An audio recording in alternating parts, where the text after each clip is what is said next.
Hi everyone, I'm Nathan with the ebookreader.com. For this video review, I'm going to give you guys a comparison between the Kobo HD and the Kindle Paperwhite. So obviously the biggest difference between these two devices is the screen size. The Kobo HD is the first e-reader to have a 6.8 inch screen, and then the Kindle, like most e-readers, has a 6 inch screen, so we get a little bit extra screen real estate. The difference really isn't super huge. It's like a 3/8 of an inch wider, about half an inch taller, but we do get some added benefits with the extra screen size, and we've got higher pixel density with the Kobo HD. When it comes to e-ink e-readers, it's a little bit harder to tell the super high resolution screens versus the high resolution screens, so I mean there's not a whole lot of difference as far as that is concerned. I mean the text looks really good on both of these devices. The front lights both look good. Both of them have the front light turned to maximum right now. The Kobo seems to be just a hair brighter. The Kindle's kind of has a little bit of discoloration on my Kindle Paperwhite in the center of the screen here. I don't know how well it's going to show up. Let's go ahead and show you a couple of different settings as far as the light goes. So like I said, that's full brightness on both of these guys. Let's go down to minimum brightness on both of these guys. So which isn't very much at all. They do look pretty similar. Okay, so I've got the same book loaded up on here, so you can see sort of the difference in the amount of screen size, the amount of text that shows up on the screen. It really isn't that much difference because of the way Kobo formats everything. To be honest with you, it's very little benefit to having the largest screen with the Kobo, just because we've got the spaces between paragraphs, we've got this big space at the bottom, big space at the top. So really not much different text. The text amount that fits on the screens really isn't that different. I couldn't find an exact comparable font size. I have the exact same font loaded up on both of these devices. The font's just a little bit smaller on the Kobo, so it's kind of hard to get an exact, exactly the same size font on these two guys. But with this particular book, as you can see here, this book ends at right here, row of, so there's only actually one extra line on the Kobo's larger screen here. I mean, literally one extra line, not an extra sentence, just one extra line. So the difference really is very minimal, just because of the vast amount of wasted space on the Kobo, with the spaces between paragraphs, like I said, and the big numbers up here. So the Kindle doesn't have any kind of wasted space like that. We've got tells you how much space or how much time's left in the chapter right here, and you get your location. So the Kobo just takes a lot more space for that. So here's the paragraph. It cuts off right there, right past that M dash. So really you're getting a couple more, after 2 pages, you're getting a couple more lines on here. But as far as page-to-page comparison goes, you're really not getting a whole lot of extra text on screen with the Kobo HD as you would think you would. So let me go ahead and show you what the front lights look like with the light turned off. So the Kobo's light layer is just a little bit clearer. I don't know, the background's just a little bit wider. I don't know how well it's going to show up on the camera here. Let's go ahead and tweak with the brightness settings again. So let's set them both at about half. Definitely, the Kobo is definitely brighter, you can tell. I don't know how this camera's going to pick up, because the camera kind of adjusts for the brightness, but Kobo is definitely brighter in this position. The Kindle, like I said, my Kindle's got a little more discoloration on the screen, and I sent back for another one, so that's just sort of a deal with the Kindles. My other Kindle that I got was like way yellower. It wasn't very good at all. But this one, as you can see, it's kind of got like a darkish cloud right here, a little darkish hue. The Kobo, it's a lot clearer.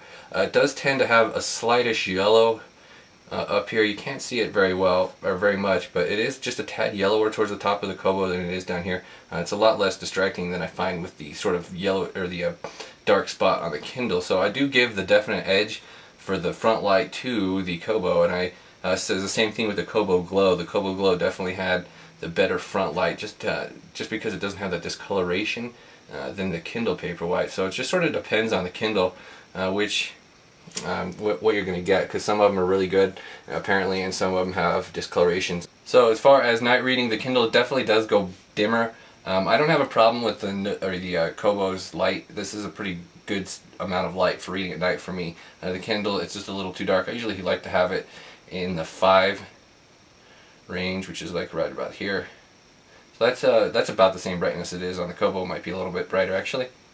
Okay, so as far as features go, I mean, the devices are a lot alike. I'm not going to get into a whole lot of details features wise. I'll cover that more in the written review. As you can see, page turns are pretty much exactly the same speed. As far as on-screen features, so with the Kindle, it's got the highlights. If you just hold down, I actually find the highlighting to be smoother on the Kindle because it goes exactly where your finger is right here.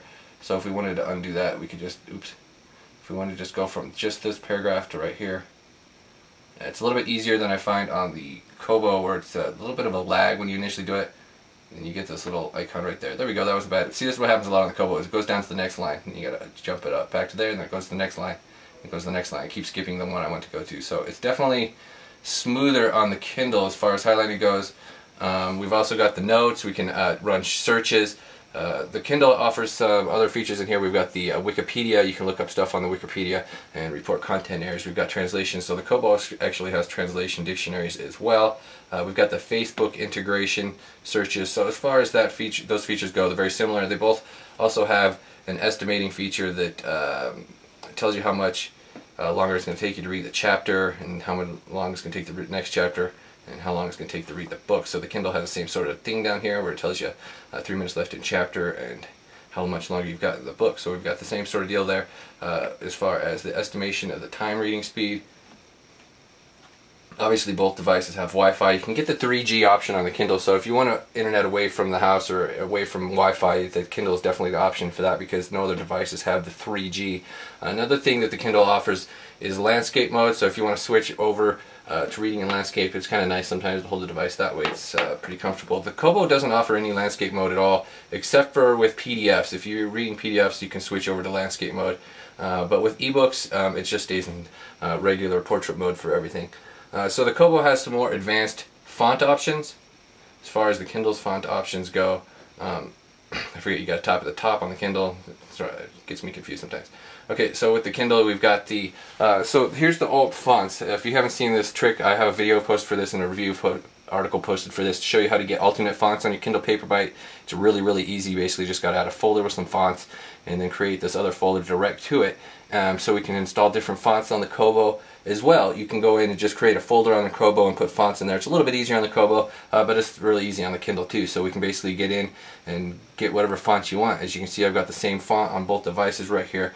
So as far as the Kobo goes, we've got some additional font sizes. The Kindle has these font sizes right here, so the Kobo's got the slider, and you can get, I think it's got like 24 font sizes. It's very, very a lot of font sizes, so if you're messing with this, it can take quite a while.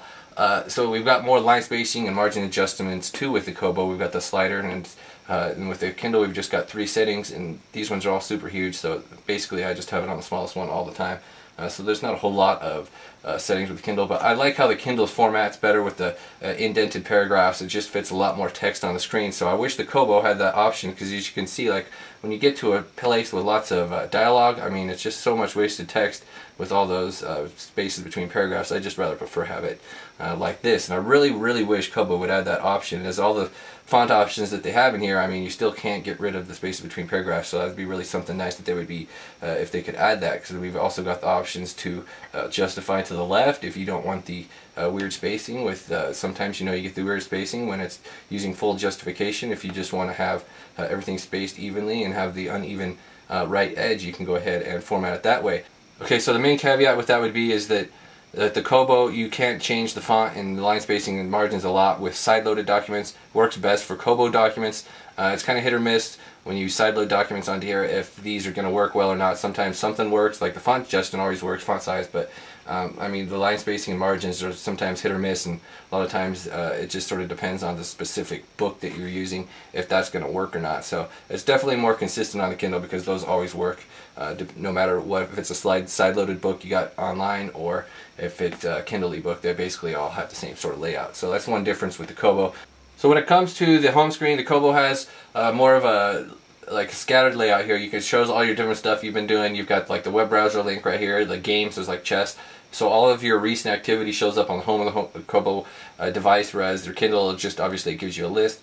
You can view the list on the Kindle if you just want to do list view instead of cover view. So in the Kobo, that's segregated away from the home screen, so we've got the different sections for your books. You can have the same sort of thing here. You can also have the cover view basically, which is the same sort of look as the Kindle here. So it just sort of basically depends on how you want to lay it out as far as that goes. And then the home screen with the Kobo, like I said, you got links to like the web browser, whereas the Kindle you have to go into the experimental menu to get stuff like that. So the Kindle definitely has some more features as far as like PDF documents, and it has like video games like this. So the Kobo has a couple games on here, and then it has this web browser, and you've got the little zoom bar down here for the web browser. So as far as that goes. Both devices are sort of like experimental in the web browsing category. You're not going to get a whole lot of, you know, you're not going to be using a web browser a lot, but it's definitely useful. You can download books with it.